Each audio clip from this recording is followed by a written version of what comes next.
عليكم ورحمة الله تعالى وبركاته.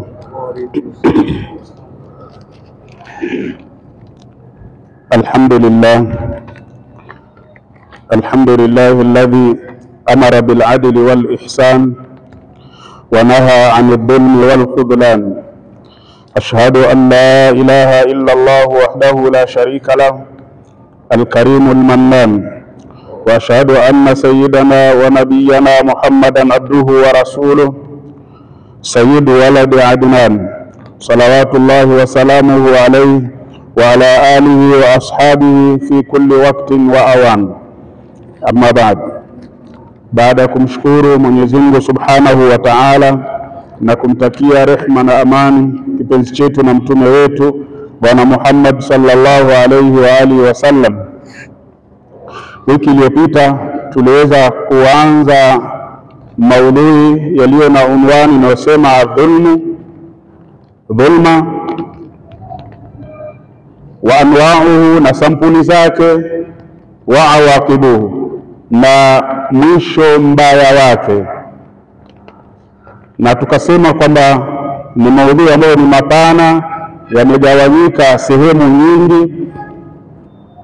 Tuliweza kuzungumzia tu sehemu mbili. Tukasema sehemu ya mwanzo ambayo ilikuwa ni dhulmu al-abdi rabbahu, mja kumdhulumu Mola wake. Ya pili tukaizungumza ikawa ni dhulmu al-abdi nafsahu, mja kuidhulumu nafsi yake. Tukaahidi leo inshallah tuweze kuzungumza ya tatu ambayo ni dhulmu al-abdi ghairahu min al-ibadi, mja kumdhulumu mja mwenzake. Hii ndio ambayo tutaweza kuizungumzia kwa hii siku ya leo. Ama dhulma hii ambayo ni dhulmu al-abdi ghairahu min al-ibadi, mja kumdhulumu mja mwenzake, ni dhulma ambayo ni ashharu anwa'i dhulmi, ni dhulma ambayo imeenea kwa kila mmoja, inafahamika dhulma hii, na ni a'dhamu ithman, na ni dhulma ambayo ina madhambi makubwa zaidi, kwa sababu hata afadhali kujidhulumu wewe mwenyewe kuliko kumdhulumu mwenzako. Madhara yake ni makubwa zaidi kuliko ikiwa utafanya dhulma ya kujidhulumu wewe mwenyewe, ni afadhali. Kwa nini imekuwa ni dhulma ambayo ni kubwa zaidi? Kwa sababu Mwenyezi Mungu Subhanahu wa Ta'ala yeye amewajibisha udugu baina ya Waislamu aliposema ndani ya Al-Qur'anul Karim, innamal mu'minuna ikhwa fa aslihu baina akhawaykum, Waislamu nyote ama Waislamu wote ni ndugu. Akataka Mwenyezi Mungu Subhanahu wa Ta'ala watu waweze kutengeneza uzuri udugu wao endapo kutakuwa na makosano. Kama kutakuwa na tofauti baina yao, basi wakae chini watatue matatizo yao ama tofauti zao, lakini wasikate undugu wa Uislamu kwa sababu ya matatizo ambayo yametokea. Waondoe yale matatizo ama wakate yale matatizo, lakini wasikate ule udugu wa Uislamu. Mwenyezi Mungu amesisitiza sana udugu huu wa Uislamu. Na Mtume sallallahu alayhi wa sallam naye akatambia katika baadhi ya hadithi zake akasema, almuslimu man salima almuslimuna min lisanihi wa yadihi, Muislamu ni yule ambaye atawapa amani ama watapata amani Waislamu wenzake kupitia ulimi wake ama kupitia mkono wake. Yaani Muislamu anatakikana atumie ulimi wake kuona kwamba Waislamu wenzake watakuwa katika amani, ama atumie mkono wake kuona kwamba Waislamu wenzake watakuwa katika amani, lakini asitumie ulimi wake kuvuruga, kuleta zogo ama kufanya madhara yoyote yakatokea kwa sababu ya ulimi wake ama kwa sababu ya mkono wake. Hiyo haitakikani namna hiyo, bali atumie ulimi wake, atumie mkono wake kwa ajili ya manufaa na kuwanufaisha Waislamu na kuondolea madhara, sio kuwaletea madhara. Pia Mtume sallallahu alaihi wa alihi wasallam katika hadithi nyingine akasema, almuslimu akhul muslim la yadhlimuhu wala yakhdhuluhu wala yahqiruhu. Mtume asema Muislamu ni ndugu kwa Muislamu mwenzake, hafai kumdhulumu, hafai kumkata, hafai kumdharau. Waislamu hawafai kudharauliana, Waislamu hawafai kukatana. Lau hadithi hizi kweli Waislamu wangelikuwa wamezishika kisawasawa na wakazitumia, Waislamu leo hii wasingekuwa na shida dunia nzima. Ulimwengu mzima Waislamu wangeishi katika raha lau hadithi hizi zingelikuwa zimeshikwa na Waislamu vizuri. Uhakikishe wewe kwamba utatumia ulimi wako Muislamu mwenzako apate amani, apate furaha.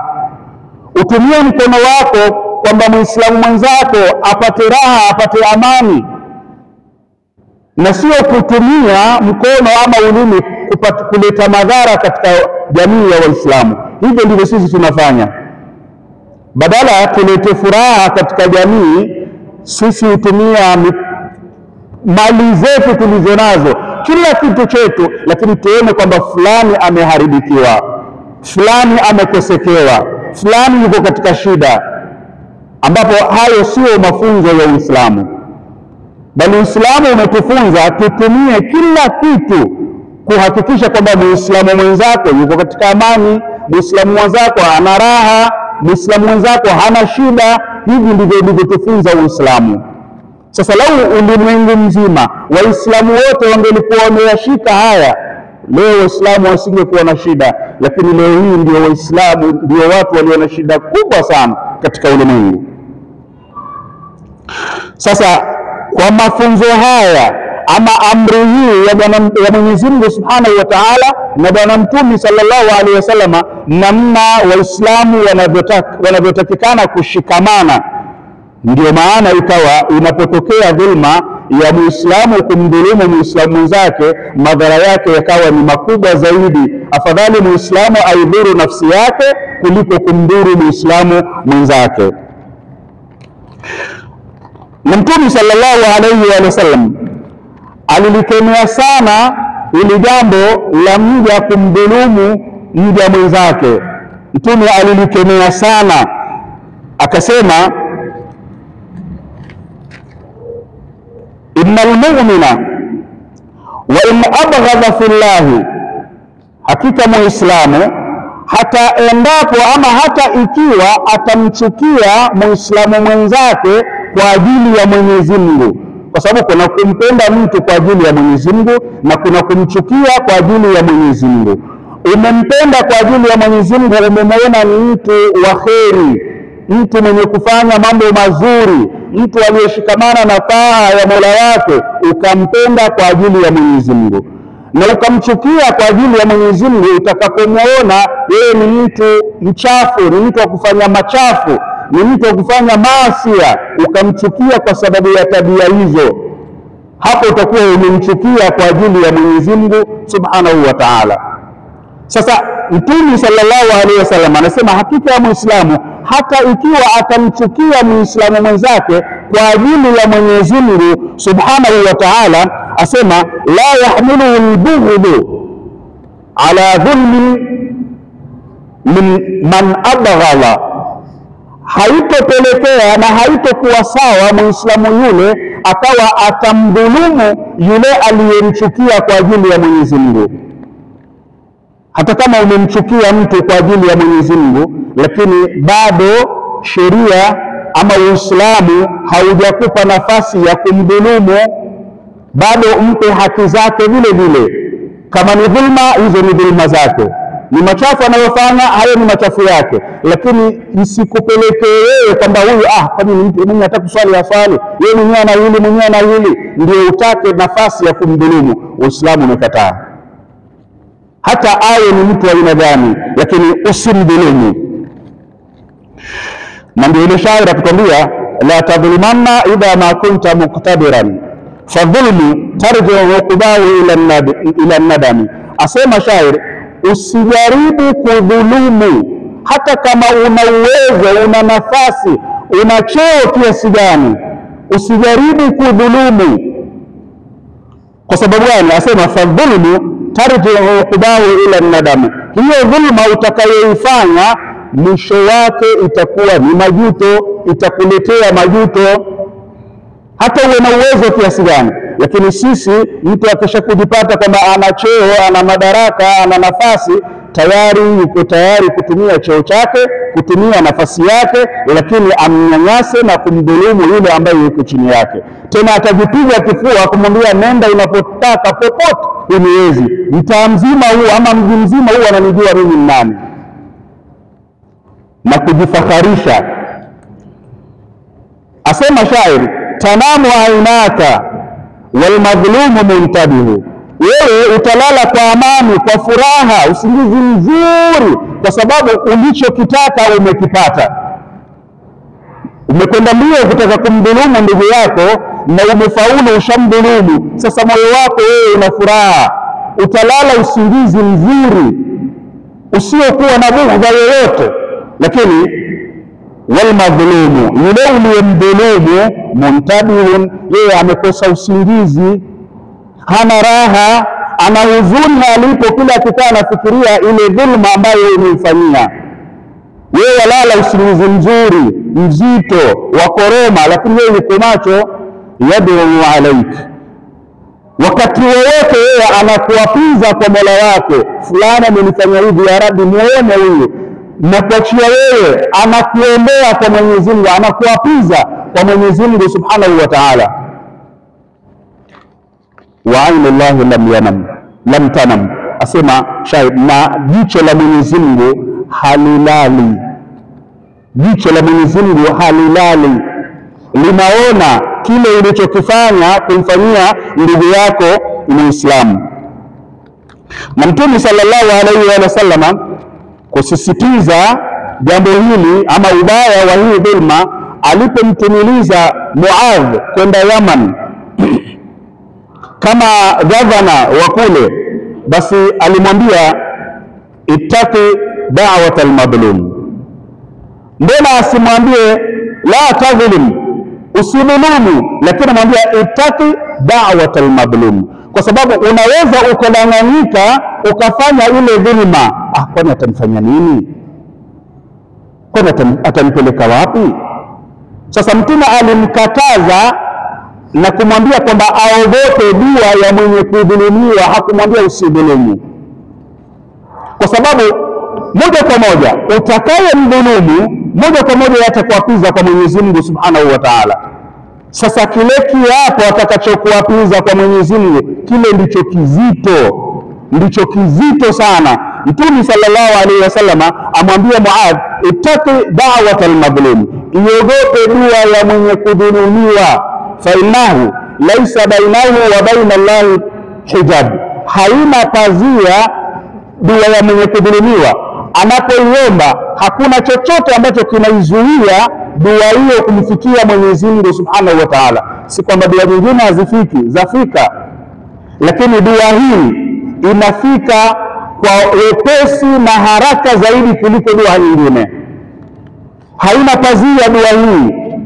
Wewe ukiapizwa ama ukiombewa na mtu aliyekudhulumu, uliyemdhulumu, basi fahamu kwamba hiyo dua imekwenda moja kwa moja, haina kizuizi mpaka kwa Mwenyezi Mungu Subhanahu wa Ta'ala. Hadithi nyingine, Mtume sallallahu alaihi wasallam anasema, ittaqu da'wat al-madhlum, iogopeni dua ya mwenye kudhulumiwa, fa innaha, hakika dua hiyo, tas'adu ila samai ka'annaha shirarun, dua hiyo inakwenda kwa Mwenyezi Mungu kwa njia ya wepesi, kwa njia ya haraka, kama mfano wa cheche za moto namna inavyokwenda.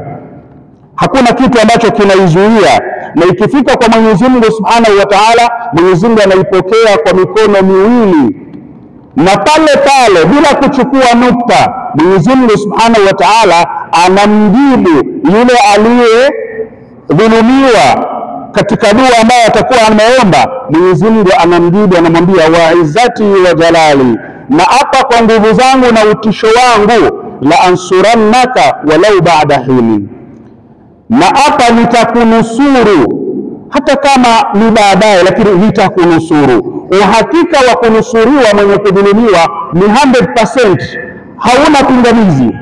Yani hiyo umepita moja kwa moja, lakini si lazima iwe ni sasa, hata kama ni baadaye, lakini kunusuriwa mwenye kudhulumiwa, hilo ni ahadi Mwenyezi Mungu ameweka kwamba ni ahadi ya uhakika, atamnusuru tu, hakuna shida, hakuna pingamizi.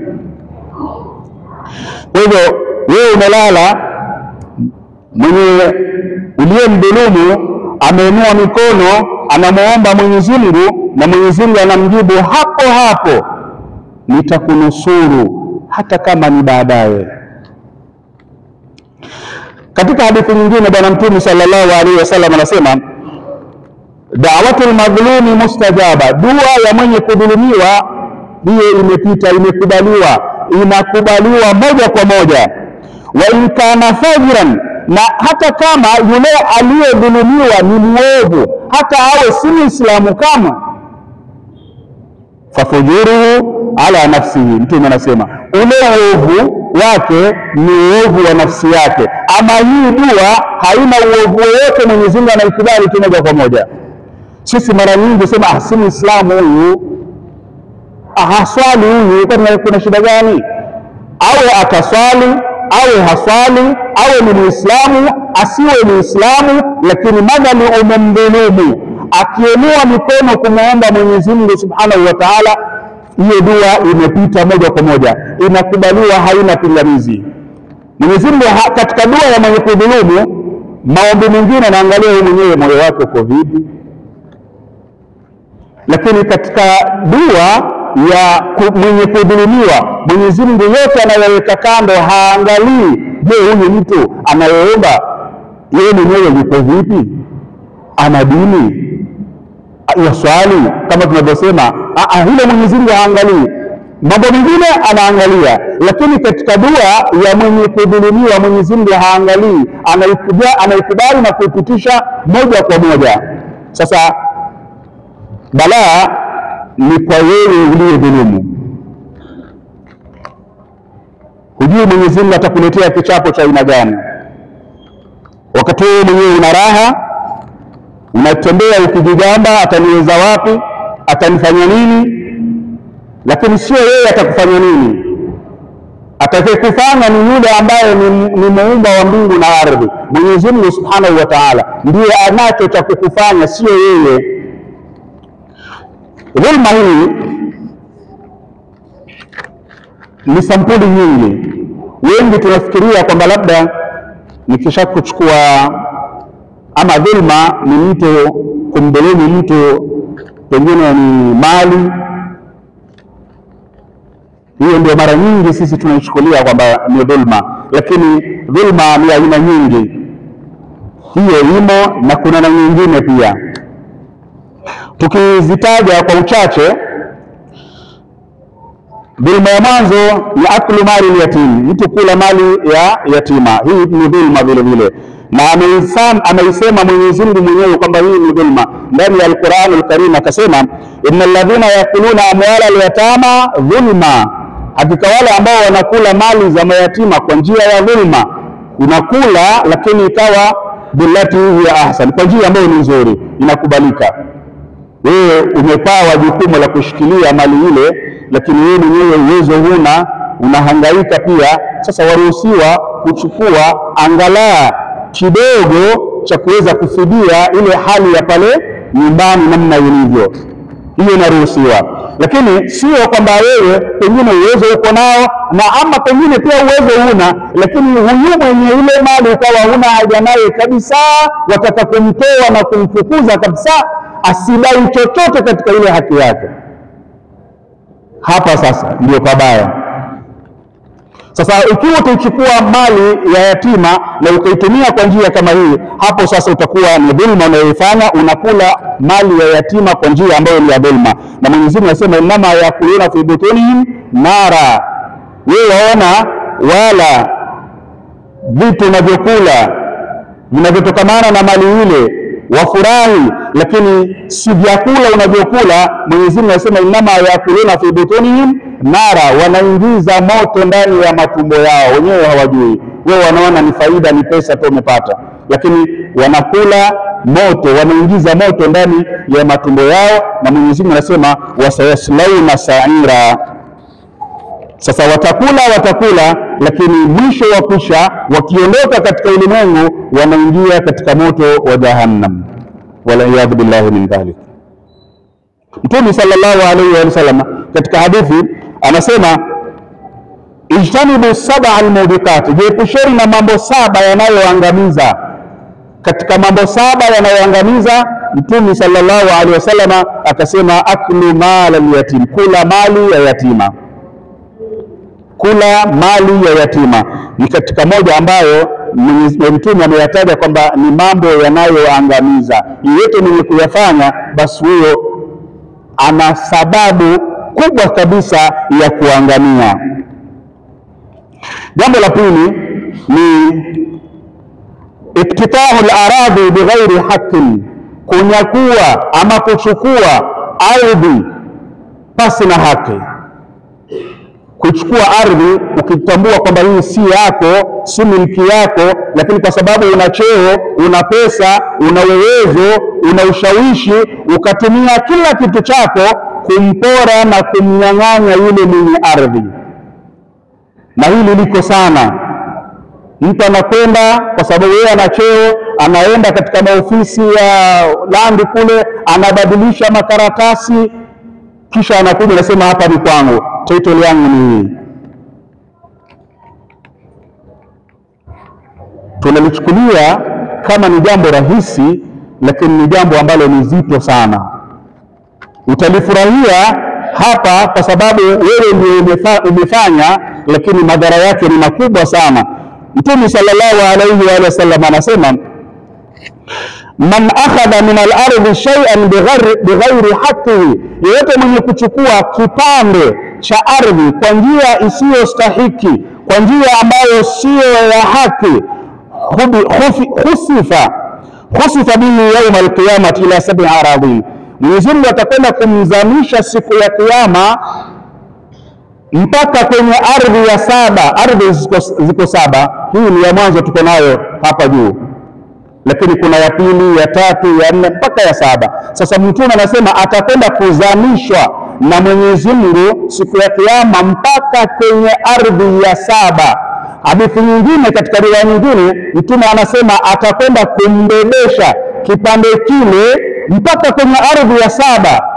Amekibeba, anaelekea nacho kwa Mwenyezi Mungu akamhukumu. Kama ni robo ekari, hii robo ekari tuchukulie hapa, robo ekari, ama tuchukue umedhulumu na kunyang'anya ukubwa wa huu msikiti hapa, ukubwa wa hapa ndani ya msikiti. Kipande hiki mpaka kufikia kwenye ardhi ya saba, utakwenda kubebeshwa mbele ya Mwenyezi Mungu Subhanahu wa Ta'ala, ukitaraji akulipe kwa kipande kile ambacho umekidhulumu, umekinyang'anya, umekibeba. Hiki cha hapa ulimwenguni hukiwezi, lakini kuna vingine sita, hiki kiwe ni cha saba, umebeba, waelekea kwa Mwenyezi Mungu akakulipe. Angalia uzito huu. Sisi tunachukulia kama ni kitu rahisi, chepesi, ukishakukipata unajigamba, waona kwamba wewe ndio wewe, hakuna anayekuweza, na utasema nenda unapotaka, huniwezi, watu wote hapa wananijua.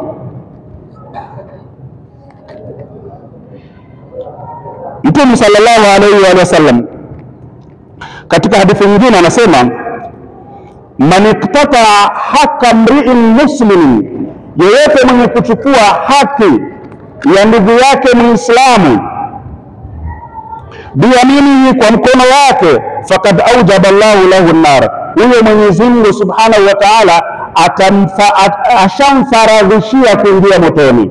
Yani yeye kuingia motoni ni faradhi, wa harrama Allahu alayhi aljanna, na ni haramu yeye kuingia peponi. Angalia kinyume hicho. Wewe pepo kwako ni haramu kuingia, lakini ni halali, ni faradhi wewe kuingia wapi? Katika moto wa Jahannam. tunavichukua vingapi vya watu bila ya ruhusa yao? Ni vingapi tunavichukua vya watu bila ruhusa yao? Wengine hatutaki wajue, tunawaficha. Wengine hata wakijua, majibu ni hayo: utanifanya nini? Utanipeleka wapi? Hayo ndio majibu yetu. Sasa kitu kile ikiwa umekichukua, ajue ama asijue, lakini umekichukua pasi na idhini yake, bila ya haki, umejua kwamba hiki si chako, lakini ukamficha mwenye kile kitu, ukamficha asijue ili ukipate wewe, hiyo pia ni dhulma.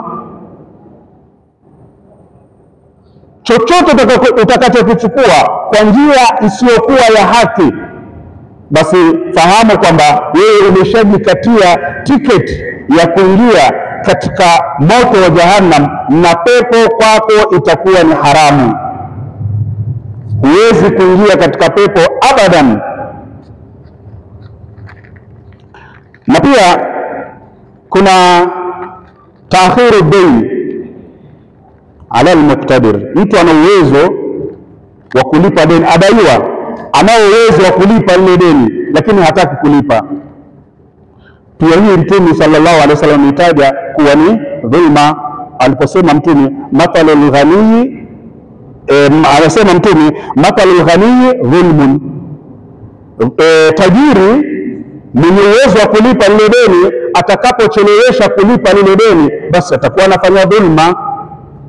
Mathalul ghani dhulmun, tajiri kuchelewesha kulipa, ama hata kama pengine si tajiri lakini uwezo wa kulipa uko nao, si lazima uwe tajiri, uwezo wa kulipa lile deni unalodaiwa uko nao, kwa nini usilipe?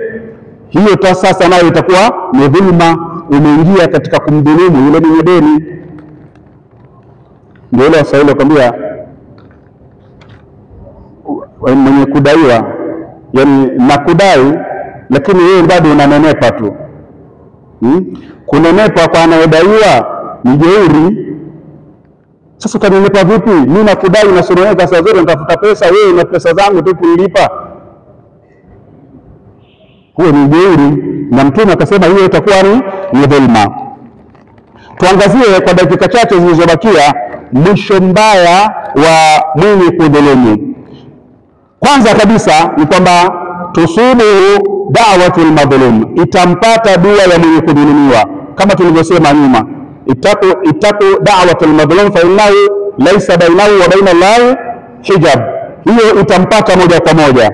La pili ni kwamba yule mwenye kudhulumu huwa anapata laana za Mwenyezi Mungu Subhanahu wa Ta'ala katika maisha yake yote anayoishi katika ulimwengu. Yeye ana laana za Mwenyezi Mungu Subhanahu wa Ta'ala. Mwenyezi Mungu anatuambia yauma la yanfa'u malun wala banun, yauma la yanfa'u dhalimina ma'adhiratun, siku ambayo haitowafalia kitu wale wenye kudhulumu zile sababu zao. Mimi nilidhulumu kwa sababu nilikuwa na shida, nilidhulumu kwa sababu nilikuwa na hii, sababu zao hazitokubaliwa. Kama ni dhulma, ni dhulma moja kwa moja. Ningemwambia hapa na mimi nadaiwa na hivi na hivi na hivi, nadaiwa shule, nadaiwa wapi, kwa hivyo nataka hizi pesa zako kidogo nitakurejeshea. Kwa nini hukumwambia ukazichukua kwa njia ya dhulma? Kwa hivyo msamaha ama sababu zao watakazozitoa hazitokubaliwa na Mwenyezi Mungu Subhanahu wa Ta'ala. Walahumul la'nata, watapata na laana, walahum su'ud dar, na watapata mwisho mbaya. Mashukio yao yatakuwa ni ndani ya moto wa Jahannam.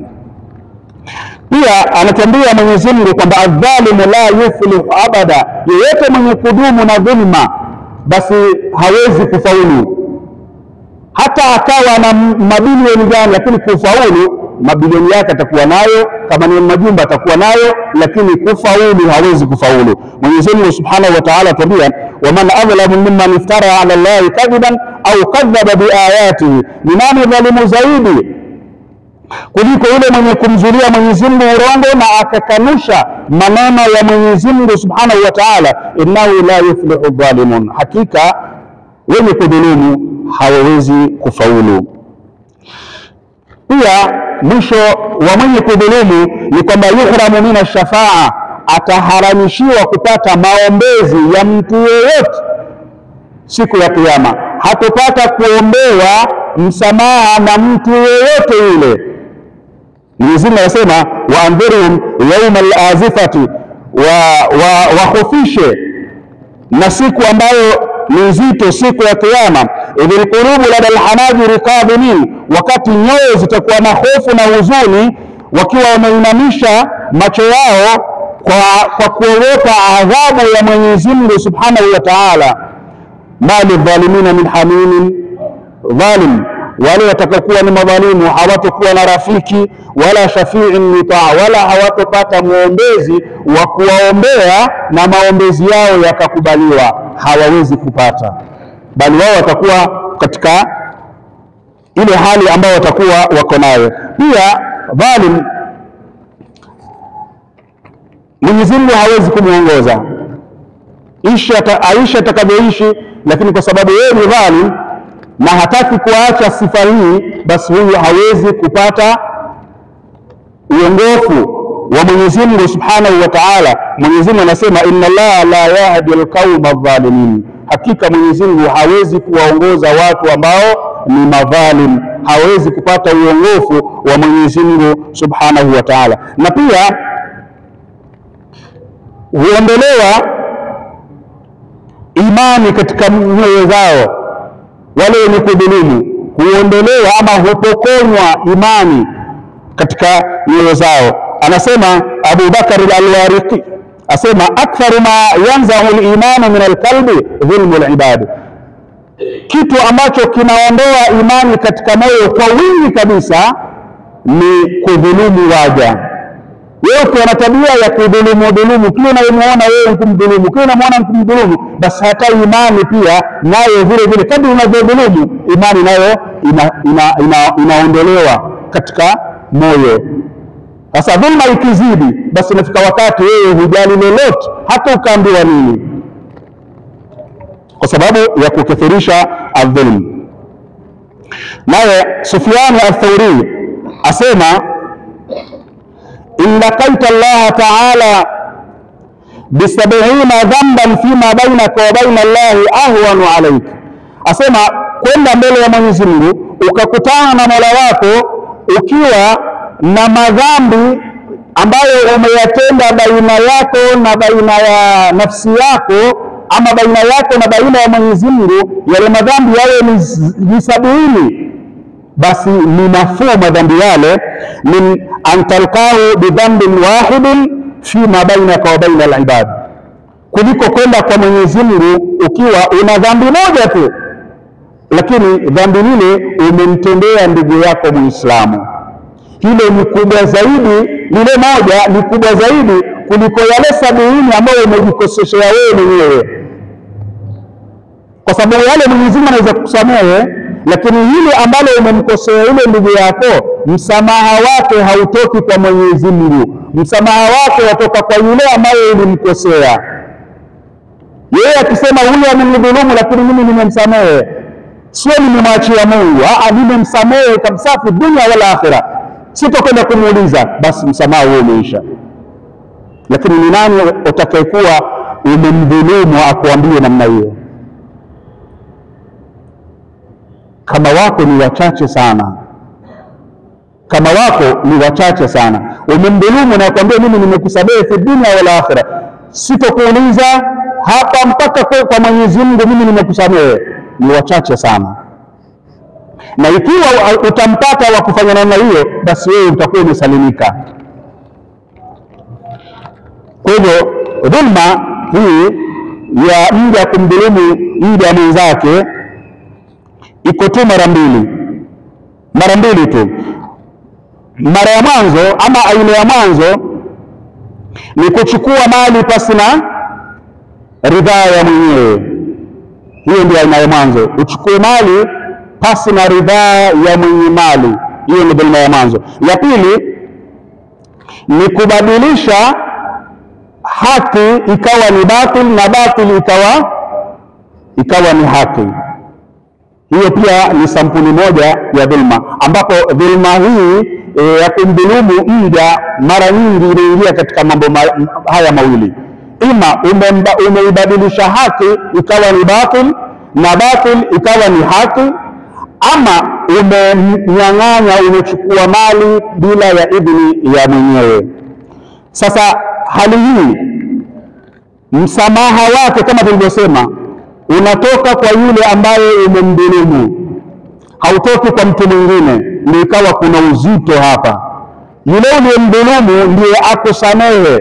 Asipokusamehe wewe, Mwenyezi Mungu hawezi kukusamehe, atakuadhibu kulingana na kiwango cha ile dhulma ambayo umeichukua.